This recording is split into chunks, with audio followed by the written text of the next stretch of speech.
बिस्मिल्लाहिर्रहमानिर्रहीम। Birth of the new moon, ये असल में कंजंक्शन जिसको कहते हैं ना, कंजंक्शन इंग्लिश में कहते हैं, यानी चांद और सूरज एक सेद में आ जाते हैं। मिलते नहीं हैं, वो तो दूरी बड़ी है ना उनकी, लेकिन एक सेद में आ जाते हैं। एक सेद में आने की वजह से ज़मीन वालों को चांद नज़र नहीं आता। उसको कहते हैं महाक। महाक या मेहाक या मुहाक, तीनों तरह पढ़ा जा सकता है। यानी वो सूरज की रेस के अंदर आ गया, हमें नज़र नहीं आता।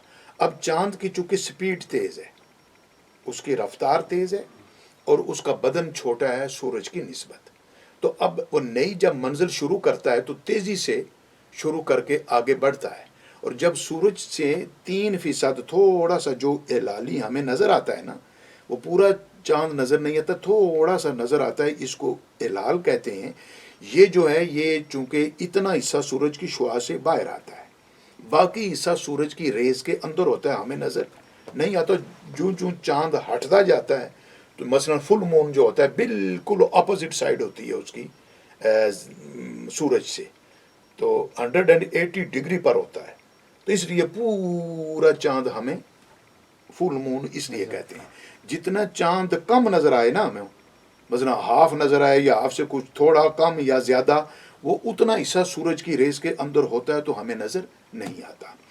तो वो जो कंजंक्शन के बाद जिसको महाक कहते हैं, जब चांद बढ़ता चला जाता है, जब 3% हिस्सा उसका सूरज से बाहर आता है, जो कि हमें एलाली शक्ल में नज़र आता है, उसको कहते हैं कि ये हिस्सा शुआए शम्स से, यानी रेज ऑफ द सन से बाहर आया है। तो अब वो हमें आता है नज़र, और उसके लिए जो माहिरीन ने कहा कि उसके लिए कभी 1 दिन कभी 2 दिन का वक्फा चाहिए, यानी कम अज़ कम 14 घंटे उसकी एज हो, बाज़ औक़ात 16-18 घंटे भी। उसकी वजह ये फ़र्क क्यों है?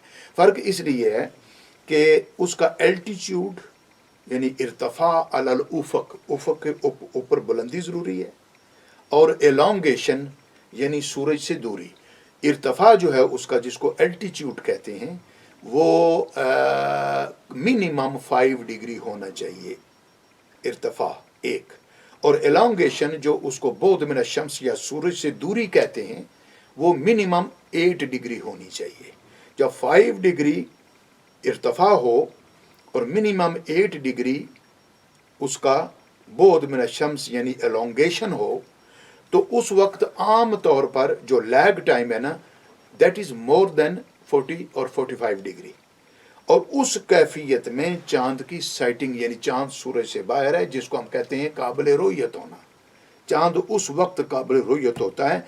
और रॉयल ऑब्जर्वेटरी इंग्लैंड में ABCDEF ये उन्होंने कोड मुकर्रर किए हुए हैं कि A से ये है कि वाज़ेह नज़र आएगा, BCD ये है कि किसी में है कि दूरबीन से आएगा नज़र, वगैरह वगैरह। उन्होंने पूरी तफसीलात हैं, मगर नज़र आने के लिए जो शर्त है वो कम अज़ कम 5 डिग्री, बाज़ औक़ात ज़्यादा भी चाहिए, लेकिन मिनिमम की कह रहा हूँ 5 डिग्री उसका उफ़क़ के ऊपर बुलंद होना, और कम अज़ कम मिनिमम, वरना बाज़ औक़ात 10 और 11 और 12 भी डिग्री दूर हो तो तब वाज़ेह होता है। लेकिन अगर यूरोप की बजाय हमारे मुल्क हों तो उनमें 8 डिग्री एलोंगेशन भी एनफ होता है, लेकिन जब उसका इर्तफ़ा अलल उफ़क़ कम अज़ कम 5 डिग्री हो, और एज उसकी मोर देन 16 हावर, इवन 14 हावर भी हो, लेकिन कंडीशन उसकी एल्टीट्यूड और एलोंगेशन की दुरुस्त हो। ये 4 चीज़ें हैं, कैलकुलेट करके कैलकुलेशन की जाती है कि अब हिलाल हो चुका है, क्योंकि हिलाल कहती ही उसी को है। ये मेरे पास एक किताब है, मेरे पास मौजूद है, लेकिन ये मैंने पेज अपने पास रखा हुआ है। फ़ैज़ा दखला तख्त शुआए शम्स सुम्मिया महाकन, जब शुआए शम्स के अंदर होता है तो उसको महाक कहते हैं। इज़्ज़त तसला बिशम से, जब इत्तिसाल करता है शम्स के साथ तो सुम्मिया इत्तिसालु इज्तमान, उसका इत्तिसाल जो है इत्तिसालु इज्तमान, उसका इज्तमा है, यानी इज्तमाई शम्स को कमर कहा जाता है। फ़ाइज़ा खरज मिन शुआया, जब उसकी शुआ से निकलता है, वज़ाहरा फ़ी जिहतिल मग़रिब सुम्मिया हिलालन, तो उस वक्त उसको हिलाल कहा जाता है।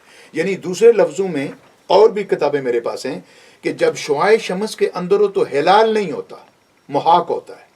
اب محاق سے اگر کوئی اعلان کرے تو یہ خلاف شرع ہوتا ہے، شریعت کے مطابق نہیں ہوتا، کیونکہ قرآن عظیم کی نص قطعی میں بھی ہلال کا ذکر ہے. یسالونک عن الاہلہ، اہلہ جمع ہے ہلال کی، اس لیے. اور اللہ کے رسول صلی اللہ علیہ وسلم نے بھی اس کو ہلال اسی وقت مانا ہے جب سائٹنگ اس کی ہو رہی ہو.